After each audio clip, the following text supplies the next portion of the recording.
nós vemos aqui que é muito provável, aqui nós pegamos o Brasil, um impacto entre 5% a 7,5%, enquanto que alguns países, principalmente a África, México, Paraguai, alguns países da América Central, têm um impacto enorme, né? É um tsunami, né, de 10% a 16% no preço dos alimentos. Na verdade, se a gente tomar uma estatística de elasticidade, a gente observa que para cada 1% de aumento no preço dos alimentos, há uma queda no consumo de 0,75%. Né? Então, eu não sei o quanto que isso daqui se aplica ao Brasil, a gente teria que ver por decil da população, né? Mas de fato há um impacto devastador. Quando a gente observa a situação país a país, né? Esse é o último dado da FAO, 2001-2003, é bastante antigo o dado da FAO. A gente observa que o Brasil teria 14,4 milhões de pessoas subnutridas. Caiu de 18,5 para 14,4. Né?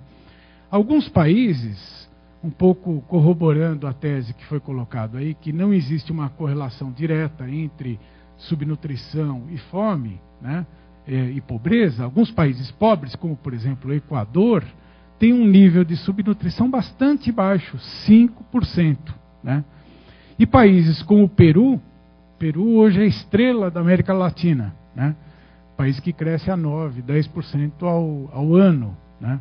O Peru teve uma queda na população subnutrida de 6% e no número de pontos percentuais de 30% no espaço de uma década. Né? Através de programas focalizados, esse que é interessante, né, de combate à subnutrição, desnutrição e aumento da oferta de alimentos. Né?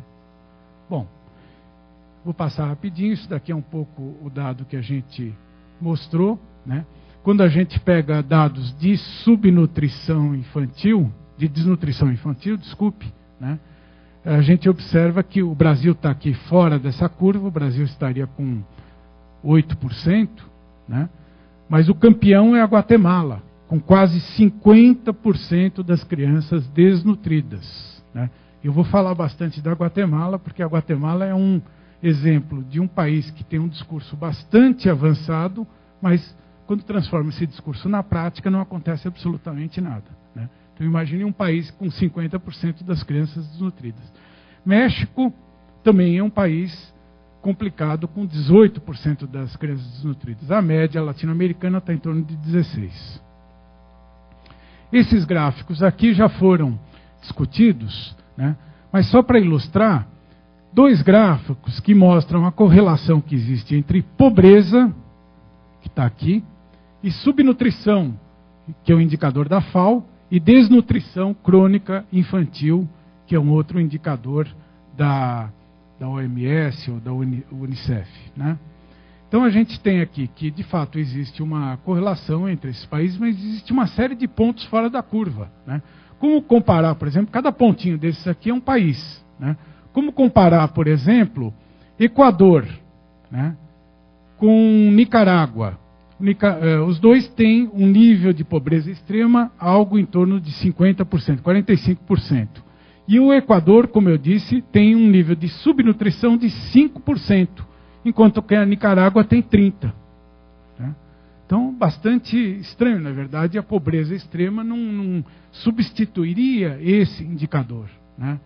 Ou outros casos aqui. Agora, se a gente pegar a desnutrição crônica infantil, também é extremamente interessante para comparar. Vamos pegar aqui República Dominicana e Peru, né?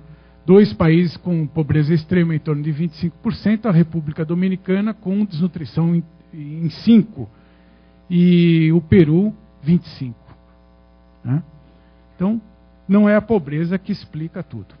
Se a gente pegar a América Latina como um todo, né, nós vemos a seguinte situação. Estamos vivendo um momento virtuoso de crescimento. Né?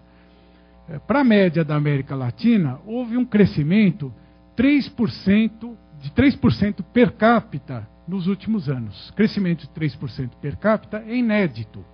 Só houve um outro período assim na década de 70, no chamado período de milagre, que aconteceu não só no Brasil, em outros países da América Latina. Né? A gente observa também que esses países cresceram 2 pontos percentuais acima da média mundial desde 2003. O Brasil puxou um pouco a média para baixo, agora está subindo de novo, né? Não só isso, o desemprego caiu abaixo de 9%. Melhora nas contas fiscais de todos os países. Receita fiscal, por exemplo, salta de uma média de 15% do PIB para 19% do PIB. Superávit primário. Essa é uma coisa normal já na América Latina. Boa parte dos países já praticam superávit primário em níveis bastante relevantes, 2,2, né?